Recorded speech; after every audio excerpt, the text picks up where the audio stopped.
Hello everyone and welcome back to the channel.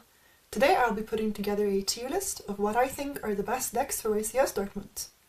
I was originally not going to be making this video, but I needed a tier list as reference material for a video that I'll be making on the state of White Forest for YCS Dortmund, which should hopefully be out either this evening or tomorrow. And none of the tier lists I found from other good players I quite so agreed with.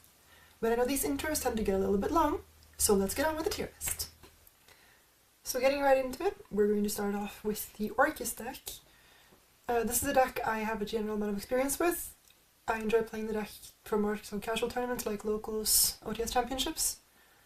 I'm generally just talking about the pure Orcus version here. I think it's firstly the most interesting one to play, and second just a better one, because it gets to take advantages of the things that make Orcus good well. It's a deck that gets to play a lot of hand traps, has a slim engine, though overall I would say that this deck is probably tier 3. It's probably top of tier 3. You can probably top YCS with it, but I would not expect it to get to much higher than top 64 or top 32. For the Elf Node deck, I know a lot of the cards are generally high card quality, like the Lucina and the Dina, who are like 3 special summons that search you a card. Though this deck feels like a deck that either lacks a second wave or a support engine, and it doesn't really work well with anything that exists in the format right now. It really lacks Fiendsmith and Baron, I would say. So this also goes in tier 3. You could definitively play it, you could definitively top a regional with it, probably get a shallow ICS top, but that should be about it. As for Lunalight, this is a deck that I myself don't know how to play that well, though I know it's strong. Though the format right now seems pretty hostile towards it, seeing as the way this deck generally plays through boards is by forcing out negates that are on monsters or on the field that it can force out with its engine, and then resolving a card like Lunalight Fusion or Heavy Poly to summon Liger Dancer and then just win the game.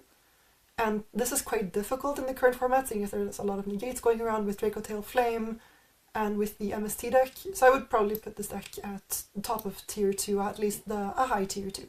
You can definitely get, say, deep YCS run with this, possibly even a win if you are Tom Kleinhöber, though I would not recommend the deck as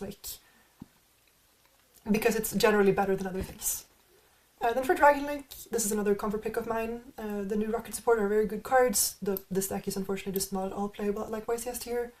It's probably better than Elf Note, though again I would compare it to pure Arceus in that it gets to play a lot of good cards like Dominus Impulse, though you have to play a lot of bad cards and your engine just generally is not as strong as other decks. As for Mitsurugi, there are still a lot of Mitsurugi versions going around. I know you can still play Mitsurugi Yummy using Arciello of all things to search for something that you reveal for Ashlan. I think this deck is very good. The best form is probably either Pure or Fiendsmith. Pure gets to play Impulse, Fiendsmith gets to play a second engine for consistency. Pure is slightly inconsistent, though this is definitely a good deck that can compete with the new decks, so I would put it low tier 1.5. For Gem Knight, I'm referring to the Go second version of Gem Knight here. I think this deck has advantages, because you don't have to play relying on the die roll like everyone else, because you are always going second anyway. You get to main deck like all the good non-engine apart from Impulse. I think this is a good deck. I'm going to put it at about the same class as Lunalight. For Pure Yummy, I really don't think this deck has anything going for it. I would not recommend bringing Pure Yummy to really anything. Other Yummy variants I would say are quite strong, but Pure Yummy with 1 Snatchy and no Herald, just your end board is not good enough. You don't have enough pliability into boards even though you have the recyclable Link Rebo. I would just not recommend this deck to bring to any event apart from your locals if you really enjoy Pure Yummy. For Pure Branded, without the Draco Tail cards and or the Magistus cards, I would say this is a good deck. It is probably in the top of tier 2. This can, with a good pilot and a good build, definitively get a deep run on YCS, though it's a deck that I think is a bit underexplored, and it would require both a good builder and a good pilot to see real success with. Sky Striker, this is of course kind of my baby. I love this deck, as you know if you know who I am. I tried this deck for this format, though I don't think it's amazing, because all the FTK cards that are being played against Draco Tail and Radiant Typhoon also collateral you, apart from specifically Dimensional Fissure and different Dimension Grounds. You don't really care about those cards, though cards like Invader of Darkness, Diabil Sinkeeper, Anti-Spell are very frustrating to deal with, especially backed up with boards where you can easily out those cards alone, but when they have something to out your out, it's very hard. I would also just say that playing a follow-up game with Draco Tail Branded is generally very difficult. So I think this deck is fine. It's not amazing. It's like somewhere high tier 3. I'm gonna put it in low tier 2 for now. Then this is Draco Tail branded without the Magistus cards, but like you're of course still playing the Fallen White Dragon cards. I don't see why you wouldn't. This is, if not the best deck, clearly like the second or third best deck of the format. You have so much strong engine, and you're basically just playing the pure Draco Tail deck from last format, just that you get to add on the Fallen White Dragon engine, which is very strong. Now the Radiant Typhoon deck, I would personally say that this is probably better than pure Draco Tail or like Draco Tail branded, but everyone's playing a lot of hate for it from what I've seen. There's a lot of people doing Spell Canceller, Canine Crystron, and the Invader of Darkness in Draco Tail. So I would say if you don't have to deal with those cards, this deck is probably better, because you can play through a lot of boards very, very well and make pretty strong boards yourself. Though because of the floodgates and slight consistency issues, I would say it's probably overall a bit worse than the Draco Tail deck. Then for the Draco Tail Magistus deck, I honestly can't place this very well. Personally, I think it is just worse than both of these, because you're giving up the ability to play more non-engine in the Draco Tail deck for like cards that sometimes strengthen your board and are like kind of starters. Spenta is a full starter, it's just pretty weak going second. But this could easily be the better version, so I'm honestly just going to put these two next to each other, though I'm not the right person to tell you which one is the better one. As I mentioned, I think Yummy decks that are not pure are actually quite good. Yummy Fiendsmith can play a lot of hand traps, has strong engine, and can get Caesar, meaning it actually has an end board against the good decks. I would put this deck somewhere. I think it's probably better than pure branded in the duration that pure branded is built in right now, though I think the deck, like, if pure branded is built well and played by a good player, is probably better than Yummy Fiendsmith. As for Yummy Tri-Brigades, I know there's a lot of hype around this deck, and I think it is good.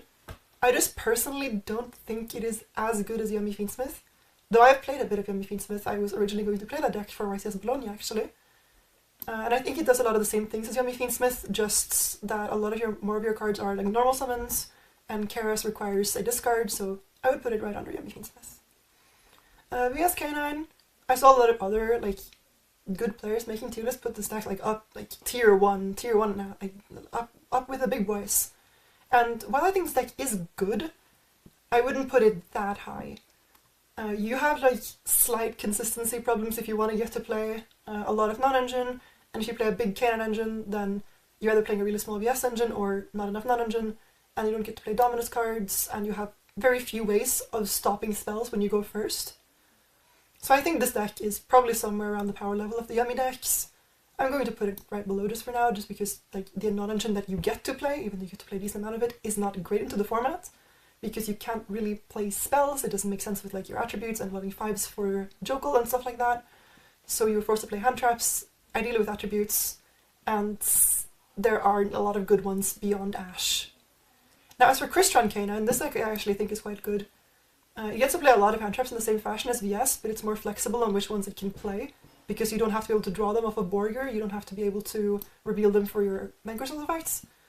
And also you have access to Spell Canceller, which just completely shuts down the game when you go first. Of course your grind game and your second engine are worse and have worse draws than the VS engine, but I would still say this deck is probably overall better. I think it honestly goes in the same category as Mitsurugi, just because like its engine isn't as strong as Mitsu, but when it goes first, it generally just wins the game and it's very hard to interact with. As for the Fur Hire Canine deck, I've seen a good bit of it, but it just hasn't looked great to me. I think the For Hire engine doesn't really make sense. It has a lot of bad cards, and a lot of them are normal summons if you don't open Rex Gale or Fossil Lake for Rex Gale. And I just don't see why you would play this over VS Canine or Crystron Canine. So I'm going to put this out in tier 3, though I would be happy to be proven wrong. As for Asamina White Forest, which I presume you all know I'm pretty familiar with, I think that this is a good deck. I've seen everyone else who ranked it has put it in like bottom of tier 2, top of tier 3, which is fair enough. They don't know what this deck does really. I would imagine they at least haven't played it extensively. Personally, I think this deck is quite well flavored into the format in kind of the same way as Canine Crystron is. I'm going to put it just above Canine Crystron, but below Mitsurugi, because it is more susceptible to strong fields than I think Mitsurugi is, because you don't have the option of just going Ritual, summon from hand over deck, summon Murakumo, Murakumo 1, chain block 2, wipe their board. You don't get to do that in White Forest. You don't have like a win button like that. At the same time, you're going first board. If you're siding Diabils and similar things, it's just unbeatable. If you actually get to do your combo, your deck is good into Fua, and there's less draw in the format. So overall, I would say a good White Forest pilot with a good list, you can definitively do well. You can probably top 8 YCS if you have a good day and play well.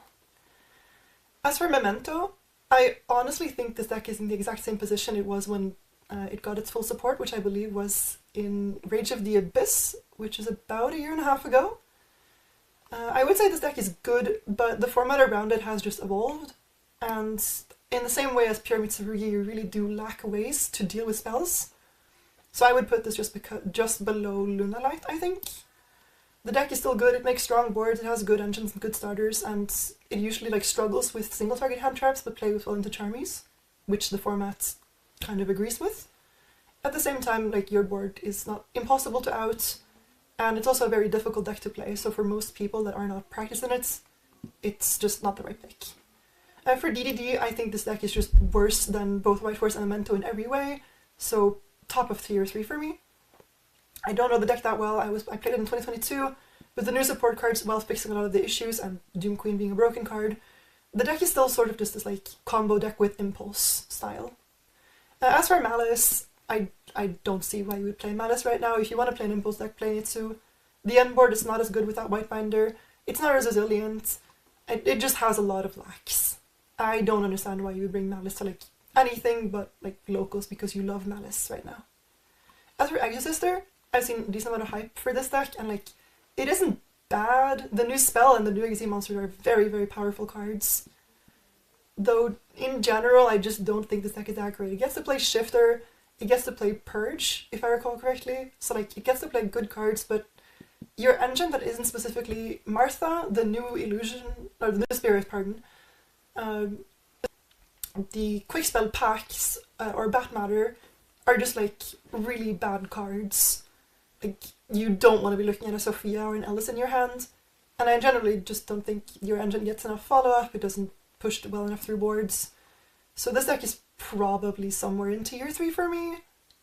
I would probably put it above DDD just by virtue of you being able to play Shifter.